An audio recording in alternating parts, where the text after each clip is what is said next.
All right, ladies and gentlemen, welcome to TMPS Nightcap. I'm your host, Mike Papinchak. Thank you so much for joining me tonight. It is the late night show that is the companion to my podcast. Head over to tmpspodcast.com. You can find us on SoundCloud, iTunes, and Spotify, and now on YouTube. When you go to tmpspodcast.com, you scroll down and you'll see a picture that says TMPS Nightcap. Click on that and it'll take you to my YouTube page where you can watch this show, which is my new late night show, which I really love doing. And thank you for watching. I am going to go live on the Facebook. Give me 1 second.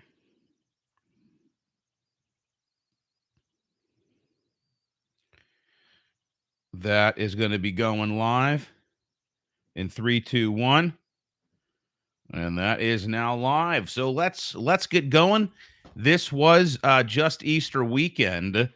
Oh, I do have my nightcap here, old fashioned. I don't know if you can see it, but it is a Darth Vader. I don't know if you can see like his helmet, but it is a Darth Vader glass. I'm a huge Darth Vader and Star Wars fan. So let me just get my jacket so I look a little more professional here. There we are. Weird, wild stuff. But anyway, I hope everyone had a wonderful Easter. I didn't do anything. I got Wendy's on Easter Sunday. I was driving around and I was passing a Wendy's and I really wanted Wendy's.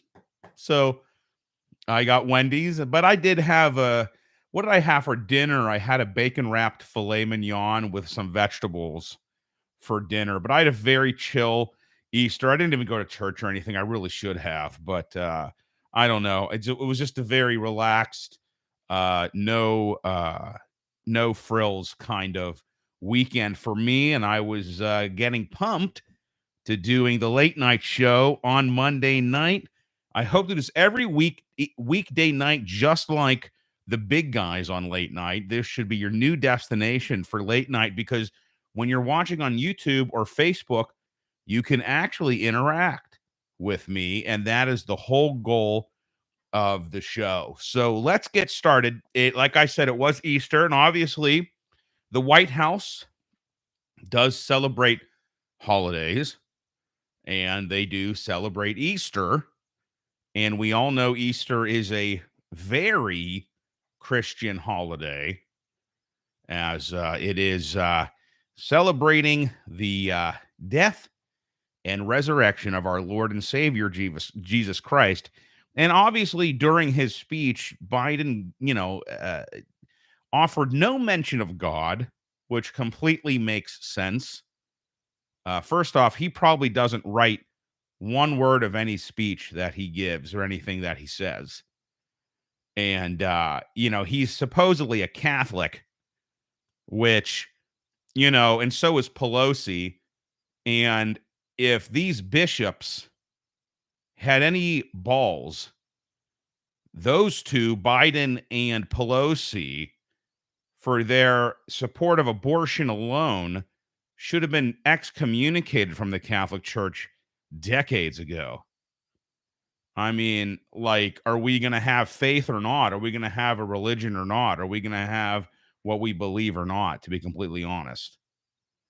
I mean, it's completely ridiculous that they're still allowed to receive communion when they're obviously in grave sin. But, that's a whole different kind of show, I think. I don't want to get too much up on my Catholic soapbox, but it's just really weird. I mean, it's not surprising. Most liberals and Democrats are godless people, but it is what it is. And it's obvious that, no mention. Well, listen, I understand. I mean, you're going to say separation of church and state, whatever. Great, fine. In the majority of holidays that are Christian holidays, Christmas and Easter, obviously, have been secularized. So how do you celebrate Easter at the White House? You have an Easter egg hunt. You have the Easter bunny, you know, all those kind of things. There's not necessarily a giant crucifix, on the White House lawn and everyone's, praying the Our Father and they're giving out the Eucharist at Mass. You know what I mean? I understand that. But, it is kind of makes you wonder, why even have it at all? You know, I mean, it's very interesting. I mean, yes, Christmas celebrates the birth of Jesus, but Easter is it's a much, much more, in my mind, as far as from a religious perspective, much more powerful and important holiday. And to do anything with Easter, it's funny because Christmas itself is Christ Mass. I mean, the name itself mentions Christ, and I just think that's kind of an interesting thing. Whoop. What did I just do? Did I just go off Facebook Live? What did I just do? Someone resume. Here we go. I'm resuming Facebook Live. I bumped something. There we go. We are back on Facebook Live. Anyway, this was the great moment from Biden's Easter little shindig at the White House is he's talking to reporters, and like any great Easter celebration, you have someone in an Easter bunny suit. So he's talking to reporters. He's off on his own, which I'm sure no one likes the fact that Biden is left alone talking to reporters. And there's a video, I saw it on Breitbart, but I'm sure you can see it all over the place. There's a video of Joe Biden talking to reporters, and he mentions Afghanistan.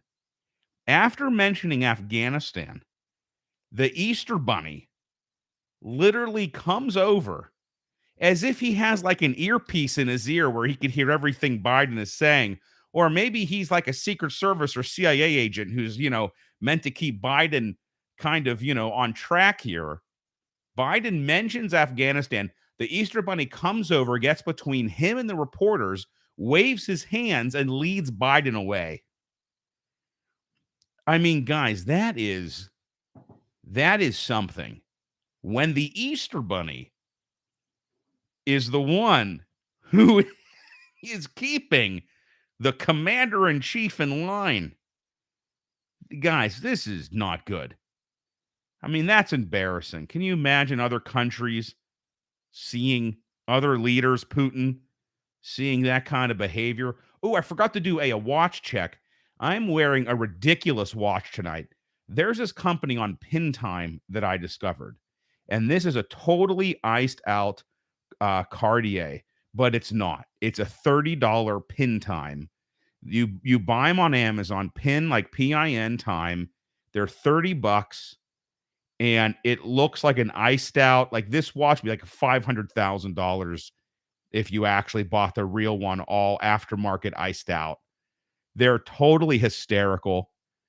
Like there's no way it's real, but I find them hysterical, and it's only $30. So I have a few of them, and I'll be showing them during the different nightcap shows. But guys, go on the internet and look it up. Look up Biden being led away by the Easter bunny.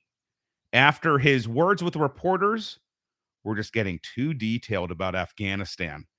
And that's a very interesting topic to bring up. Afghanistan seems so 5 years ago. Now that we have record inflation, Putin invading Ukraine, gas prices, food prices skyrocketing. I forget her name. I should have written Brazil. What is her name? She's an African American woman who has been on, she's like a news commentator. She was saying something like the Democrats are running on the booming economy, and Republicans are riding on fumes. I'm like, what planet are you on? Like, how can you literally go out and spew such bullshit on the news? It is literally the opposite. The economy sucks. Democrats are dead in the water. And this midterm is going to be a bloodbath. Everyone knows it. We have a president who's being controlled by the Easter Bunny. And you say the Dems are riding on a boosting economy into the midterms? Give me a break. And then you have MSNBC whining about Biden. I'm not Biden, but Elon Musk wanting to buy Twitter. And they said, oh, Elon Musk is going to manipulate and control his narrative in the media and who he allows to speak and not speak. And he's going to basically control the people and the information they're given. And then the woman on MSNBC says, that's our job. Freudian slip. Because that is what the mainstream media does. They manipulate and control the narrative to get their ideology across. Guys, this is like I'm just regurgitating shit that's been said a billion times. I mean, it's unbelievable. But anyway, I'm getting off track here.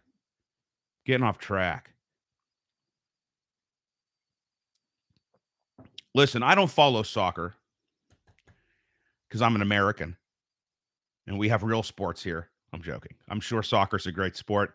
So millions of people, billions maybe, love and watch soccer. But as an American, it's just not something that we really do or follow or have. You know, I mean, I played soccer as a kid. I think most kids played soccer as kids, but then it just kind of teeters off. However, huge soccer star Cristiano Ronaldo unfortunately lost his newborn son, passed away. By what I read, it seems that they had twins. Him and his partner had twins. One was a boy, one was a girl. The girl survived, but his son did not. You know, I find this so interesting because if Cristiano Ronaldo and I were sitting next to each other on an airplane, I mean, I'm sure he has his own private jet, but let's just say for argument's sake, I would have no idea who he is. This is probably one of the highest paid athletes in the world, one of the most famous people on the planet. But if him and I were standing next to each other at Starbucks, I don't even drink coffee, but again, for argument's sake, I would have no idea who he is. I mean, that's kind of wild, right? Like I'm going to talk about F1. They're going to be racing I'll just do it now. They're going to be racing in Imola, in Italy. That's where Ayrton Senna passed away. Then after that is Miami, so they'll be coming to the United States after that. And I think I mentioned this before, last race was in Australia. And like the people who get pole, who win, they'll take pictures with like celebrities. And sometimes it's like Gordon Ramsay, someone that we all know. But then often it'll be like some like Australian or like local celebrity who, to an Australian, this is like a super famous person. But to me, I don't know them from Adam. And I just think it's kind of interesting. But prayers to the Ronaldo family. And it is very sad to hear when you hear something like that. It is very sad, but I'm glad the girl, that's what it sounded like to me. It wasn't clear. I believe last year he announced they were pregnant with twins. And his message was like, we're strengthened by our baby girl. So it sounds like they had twins. One was a boy, one was a girl. The boy passed away, but the girl survived. So obviously prayers to them. And all the best. And it's just so sad to hear when a baby passes away. I can't even imagine. I don't have children. I can't even imagine that. I watch a lot of true crime, which I need to stop because I'm like struggling because I can't like sleep because I feel like I'm going to be murdered like any moment.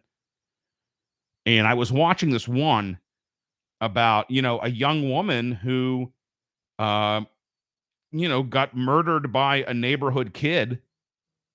And, the neighborhood kid was like basically like a personality disorder, psychopath, sociopath, however you want to put it, and was super emo and wanted to feel what it was like to kill someone and just killed this like neighborhood girl. And can you imagine being that parent? Like you got this little girl, this little daughter playing in the neighborhood and just stabbed to death. Like I can't even oop, I bumped my mic. I can't even imagine. I can't it just blows my mind. Blows my mind. I think losing a child, especially young, like when they're like little, I bet that is one of like the worst pain you could probably ever feel in your entire life. It just has to be. So I saw this thing in passing when I was scrolling through Facebook or Instagram that a Texas woman was robbed at knife point during broad daylight when she was at an ATM, and it reminds me of my time in New York.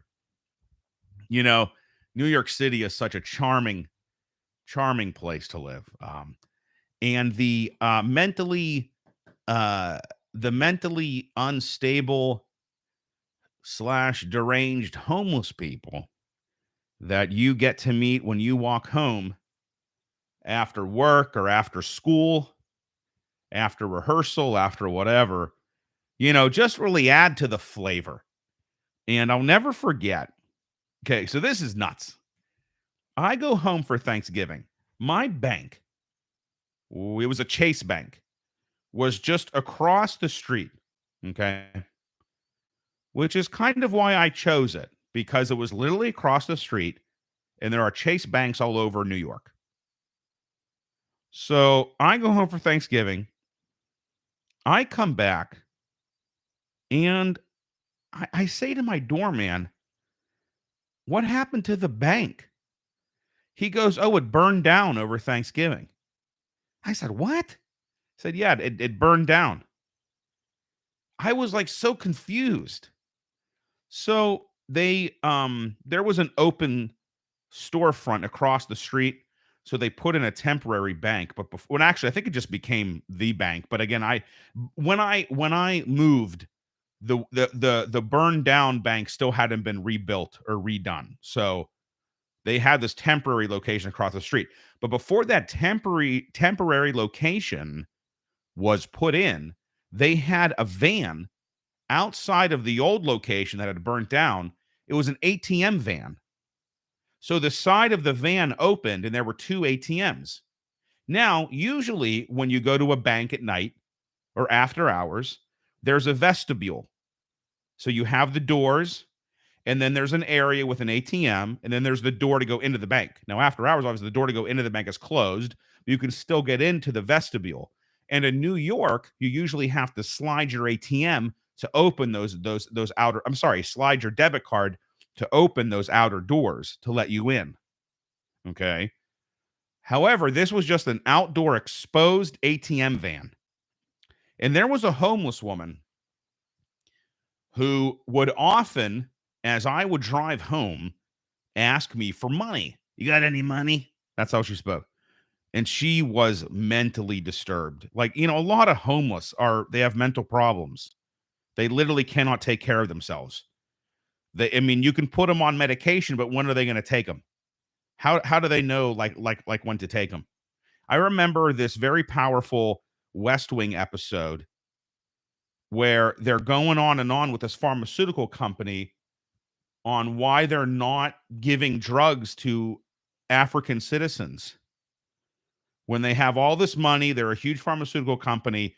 Let's just give these poor Africans their AIDS medication. And they basically said at the end of the day, these medications are expensive. They have to be taken at certain times of the day. And these people don't even own a watch. So, how could they possibly manage these medications? And it kind of shut the Bartlett administration down because at the end of the day, you would have to hire people to literally administer the medications to all these people who don't even own a watch. So these people, they're mentally ill. That's why they're homeless. There's a medication. Let's say they're like schizophrenic. But how are they going to know to take it? How are they going to even get it? They live on the street. Who's going to get it to them? They don't have insurance. They don't have money. But anyway, you got any money? She'd come up to me all the time. Hey, I'm walking. Well, I'm standing at this ATM. It is this van ATM. There's no protection whatsoever. I'm just exposed. It was nighttime. I just needed some cash. It was on my way home. It was literally, here's my apartment. There was the ATM truck. Like, so literally was on my walk home. So I just stopped there. I'm literally standing exposed at this ATM van. I'm getting the money, and right here, you got any money? Obviously, I have money. I literally just pulled it out of the ATM. This woman is standing literally right here. And I was terrified. Now, she had never been physical, or I never saw her with a knife like this woman. Unfortunately, this guy had a knife. And she was at a drive-up ATM, this woman in Texas. And there's a video of this guy. So she, how you drive up in your car and there's the ATMs at the bank. He's got a freaking like chef's knife, like out of a knife block that you have in your kitchen from Bed Bath and Beyond. And he has it in the car, and he's just like waving it around. And obviously she has money. She's at an ATM. I mean, can you imagine the balls on this guy? It's at a bank, broad daylight. They have cameras. I mean, he had like a hoodie on and a mask, was trying to hide his face. It's like, and it was basically, that's why you got to keep a Glock under your, in your glove box, maybe under your seat. We live in a crazy world, guys.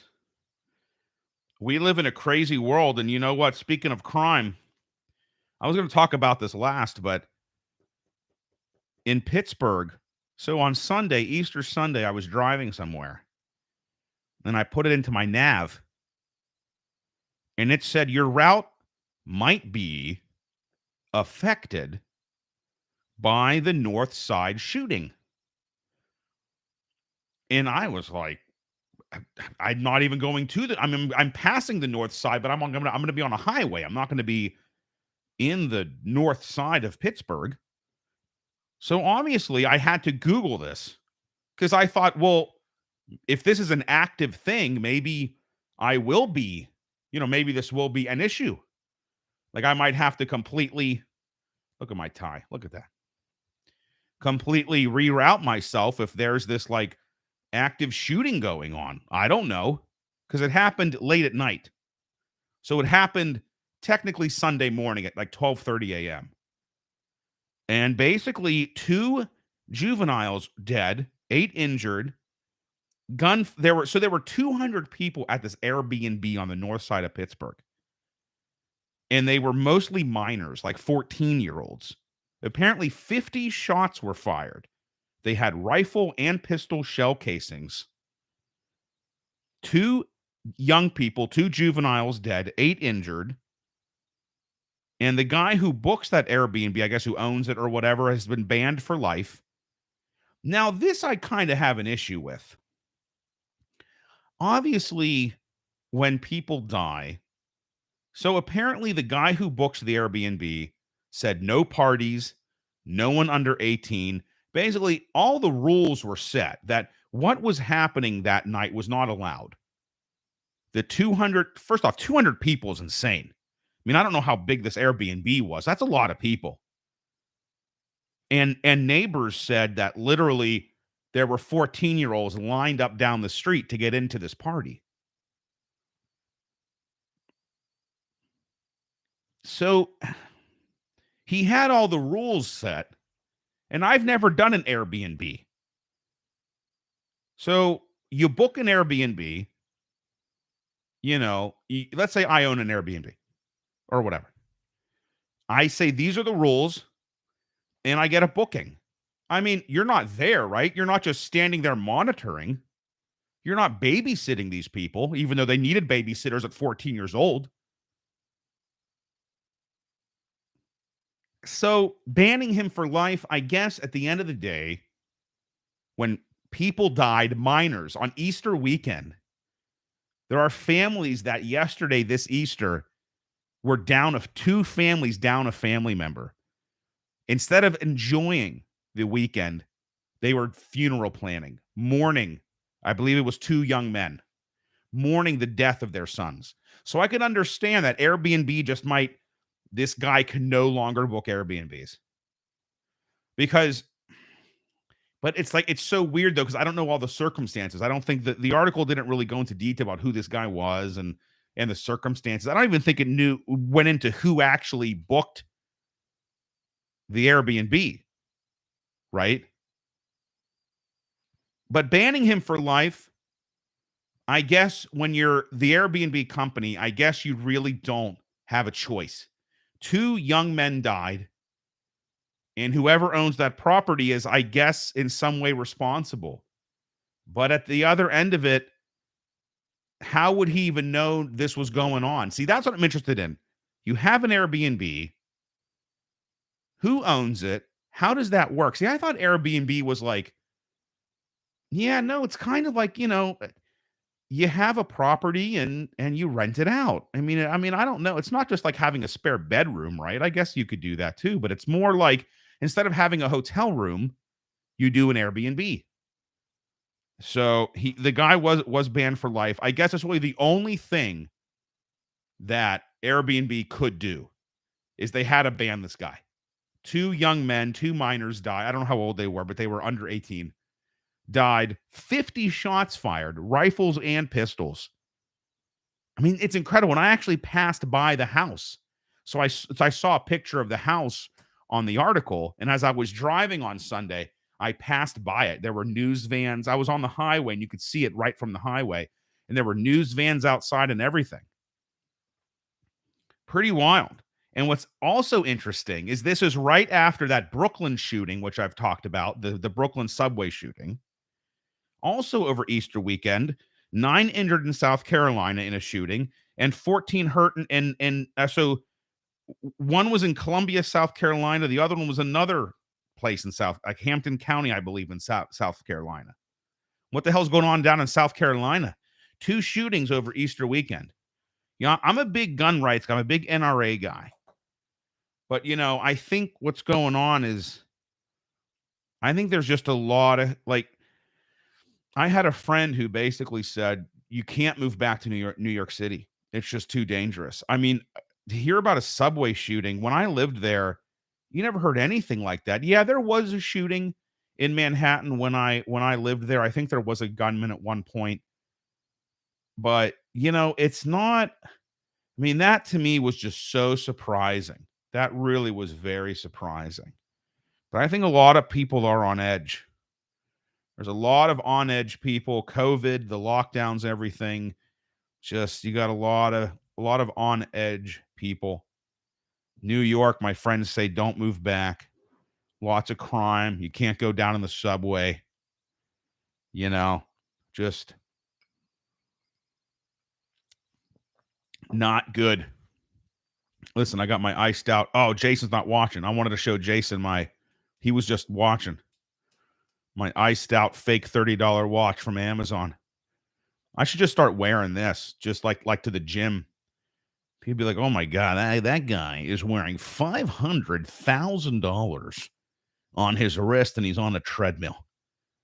What a boss!" So I got a massage today,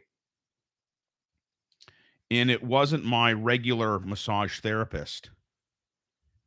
And this young woman and I were talking. I'm trying not to say girl anymore. That's a very interesting thing. That no matter what her age, to a certain point, you call her a girl. She could be 25, 30. Then at some age, it turns to woman. But if I meet someone who's like 21, to me, the word woman, it sounds like an older female. So instead of saying girl, like I had this massage girl today, the front desk girl, the phone girl, very Mad Men, young woman. I got a massage from a beautiful young woman today. And I had never had her before. I have neck problems. It was not a female from Brazil. Are you watching, Jay? Did you see my crazy iced out $30 watch with a bunch of plastic diamonds? Did you see that? I'm just going to hold it up. I'm just going to hold it up. No, it was not a female from Brazil. That's a whole different story. The female front. Look at this. $30. It's iced out. Plastic diamonds. I'm going to start. Look at it. Look what it does. It's shiny. Oh yeah. $30 on Amazon. It's supposed to be a Cartier. You better look at that. $30. You could be looking like a rapper. No, it's not a Kermit at all. It's a $30 cheapo knockoff iced out fake watch that I got on Amazon pin time. I think it's hysterical. Dude, I want a Hulk so bad. I'm getting a Hulk. I don't know how you have a Hulk. So we're like big watch fans around here at TMPS. A Hulk is a Rolex with a green bezel and a green dial, a green face. And they don't make it anymore. So if you want one, you got to go find it. And the Kermit is the green dial and the black, green bezel and the black face. That one they do make. So like you could get that new. I told you, Jay, a buddy of mine has a Hulk. You think the Kermit's better than the Hulk? You know, I just want a Hulk. So it's two things. One, I like it because they call it the Hulk. And two, they don't make it anymore. So getting a Hulk is now even more special because you can't just order it. You got to go find one. You got to go to like the gray market. You know, you got to go out there and search for it. No, I would prefer a Hulk. The Kermit's great. It's a beautiful looking watch, but Hulk all the way. I want to be able to tell people I have a Hulk. That's really like what it is. Omegle Kermit.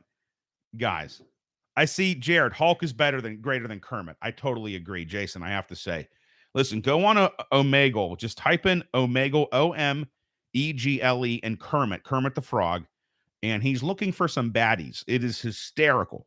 It is absolutely 100% hysterical. Hey there, I'm just looking for some baddies.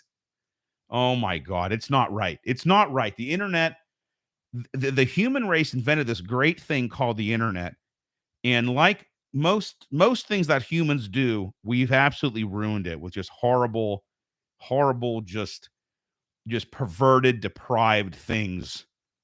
But go look up Omegle, type into YouTube Omegle Kermit. It's so disturbing. You're right, Jay. It is so disturbing. It's like, but someone's doing it. Someone's taking time out of their day to do this to people on Omegle. Omegle's like chat roulette, if you guys remember that. TMPS is wholesome, Jay. This is a family show. It's far from it. But anyway, this massage therapist of mine today, she's a pilot. So she mentions in passing that she's like you know what I mean? Like a Cessna, like a single engine pilot, in that she hasn't been able to fly recently because of the weather. And I don't even know how it came up. And I said, wait a minute, back up. You're a pilot? She goes, yeah. And I'm like, do you want to this was such a dumb question. I was like, do you want to be a pilot? Because first off, she's a massage therapist. And I know obviously you can become a pilot and you can, as a hobby. I'm not saying that you can only do it as a job.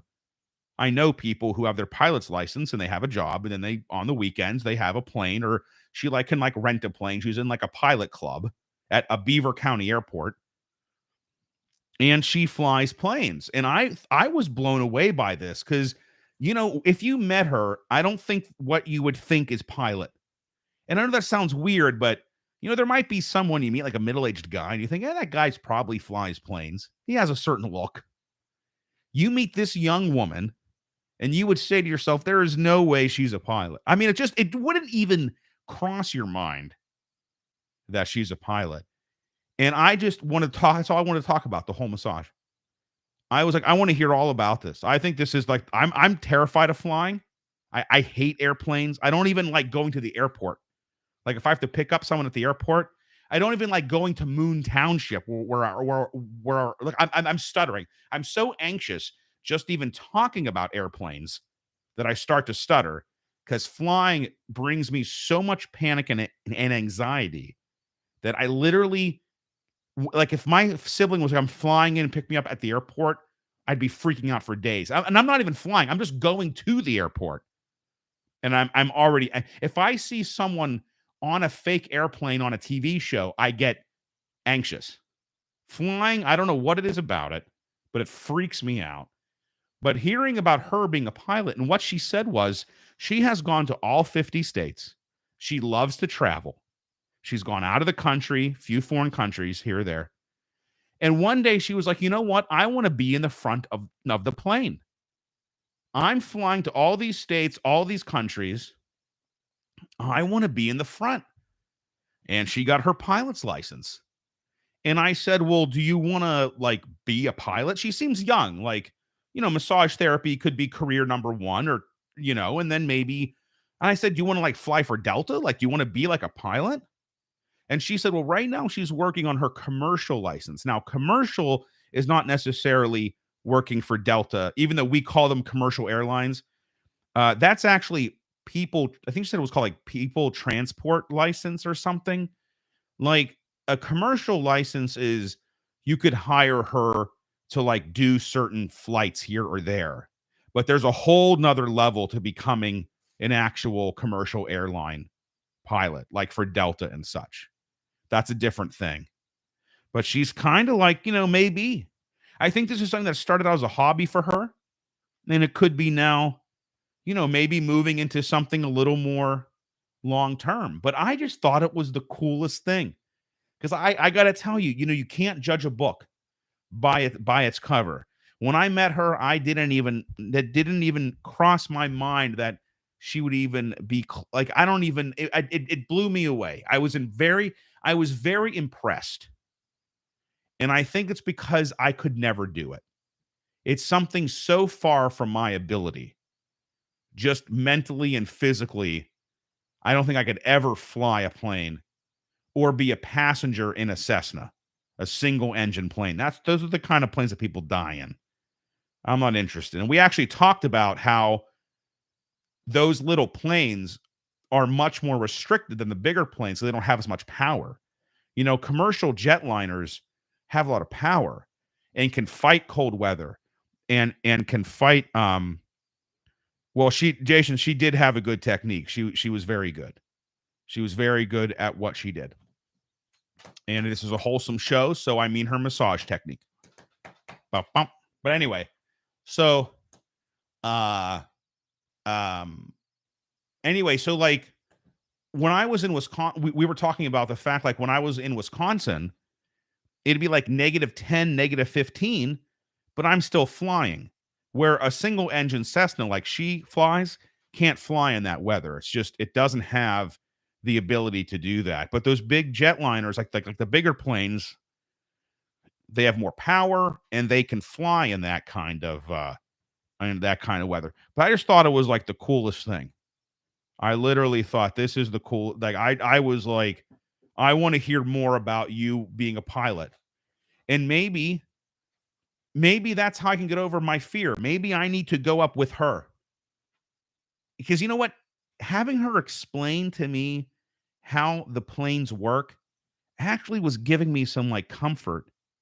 And maybe my fear of flying is more about um claustrophobia. I'm not afraid of the plane crashing. I don't like being in the airplane. That's all. Like I'm not afraid of like actually flying. Like I'm not afraid of crashing. I'm not afraid of the plane blowing up or anything. I just don't like to be in the plane. I'm very claustrophobic. Very. I can't even wear a shirt that's like too tight around my neck. Like this is getting a little tight. I feel like I'm like closed in. I'm very messed up, people. This is why I drink alcohol in large amounts. What's funny is I was telling her I was on this terrible flight.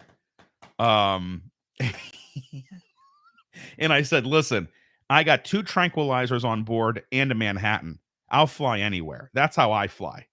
Drugs and booze. That's the only way I'll get on an airplane, to be completely honest. It's a 2-drink minimum, baby, and I'll fly anywhere you want to go. Come fly with me. Fly, let's fly away. All right, so last thing I want to talk about on my list. Jason and I were at Willie's the other night. Remember, every Wednesday night, Jason and I are at Willie's Tavern, enjoying their wing night, and we were watching the television, and they were showing some football announcers for the USFL, which is starting up here in 2022. The season has started, and it turns out that there is a USFL team. It is a football team, a football league, and there's the Pittsburgh Maulers. And I saw some friends of mine with their Pittsburgh Maulers t-shirts on, and they're actually heading to Birmingham, Alabama. Every game is played in Birmingham, Alabama, and they're headed there to watch the Pittsburgh Maulers play. And I thought, well, it's kind of cool to have another football league that's not, obviously not during the NFL, because that wouldn't make any sense. You want to have it in the off season of the NFL so you can get people actually watching. The only issue is the Birmingham, Alabama part of it. The fact that if you want to see the Pittsburgh Maulers play or any of the other USFL teams, you got to go to Alabama. Now, I'm assuming we could watch it on TV, but I said, Jay, wouldn't it be great this summer if we went to see the Pittsburgh Maulers? Well, no, because we got to go to Alabama. I mean, I'm sure Alabama's a fine place. I don't think I've ever been. I'd like to go. But I was like, why every game's in Alabama? Like, do the Pittsburgh Maulers even like practice or exist in the Pittsburgh city limits or the greater Pittsburgh area, or are all the teams just down in Alabama? I kind of find that weird. But I guess it just kind of well, first off, this is their first season. 2022 is the inaugural season from what I found out. So could be a financial thing. The fact that, let's see, I think there are 8 teams. That's 8 stadiums, 8 places to play, all the traveling. This just might be a cost-effective way of doing it. If I end up in Alabama, then something is gone terribly wrong. Jason, I kind of have to agree. I've been watching these documentaries about that Angola prison in Louisiana. Guys, if you're ever in the South, don't commit a crime. Because if you commit a crime, you go to jail forever, like your whole life. Like there's no like parole. There's no like maybe you'll get out one day. No, I did not talk about. Okay, no, Jason, I actually did not talk about Travis. But I was going to mention that on the next TMPS podcast. So there is a full-length podcast with Jason and I. That's the main show. This coming up show will be show 120. Our 120th show. We'll record it this week. It should be out hopefully Friday. Depends on our schedules. I try to get shows out on Friday, but it doesn't always happen. But so tmpspodcast.com, iTunes, Spotify, and SoundCloud. And Jason and I will be talking about Travis the Chimp. It is something that I recently discovered. I was scrolling through some true crime videos, and I saw something about a chimpanzee that tore a woman's face off. So I obviously had to watch it. But that is going to be a discussion between Jason and I on TMPS 120, probably going to be called Travis the Chimp or something. But TMPS 120, which will be coming out hopefully this Friday. It's now Monday. So look out for that show. So I'm not going to talk much about it here because Jason was literally, I was like, we were sitting at a Willie's. And I was like, Jason, have you heard of Travis the Chimp that tore a woman's face off? He was like, what are you talking about? I said, giddy up, buckle your seatbelt, because you're not going to believe it. So tune in to TMPS, the main podcast, iTunes, Spotify, SoundCloud, tmpspodcast.com, to listen eventually to TMPS 120, which will be recorded sometime this week. Also, when I just real quick before I end, when I looked up this USFL, I also discovered that a couple years ago, Vince McMahon started the XFL. So there's even another football league. And Hines Ward, Pittsburgh Super Bowl champion, will be coaching for them in 2023. And obviously, Vince McMahon is famous for owning the WWF, which is now called the WWE, which is the pro wrestling promotion, the number one, and which I'm a big fan of. And I mean, I'm not a huge fan, but historically, I have been a fan of pro wrestling, though I haven't kept up on it much recently. So, guys, thank you so much for watching this episode of TMPS Nightcap. Here's my nightcap in my Darth Vader glass. You can see Darth Vader there, Facebook. I don't know how well you guys can see Darth Vader there. I'm going to take a sip, put my notes over here. I'm going to say goodbye to Facebook. Thank you so much for watching, Facebook. We'll see you tomorrow night. That is going to be done. I'm going to go off of there. I'm going to post that now. Post forever. And then, guys, again, thank you so much for tuning in to TMPS Nightcap. And we'll see you next time.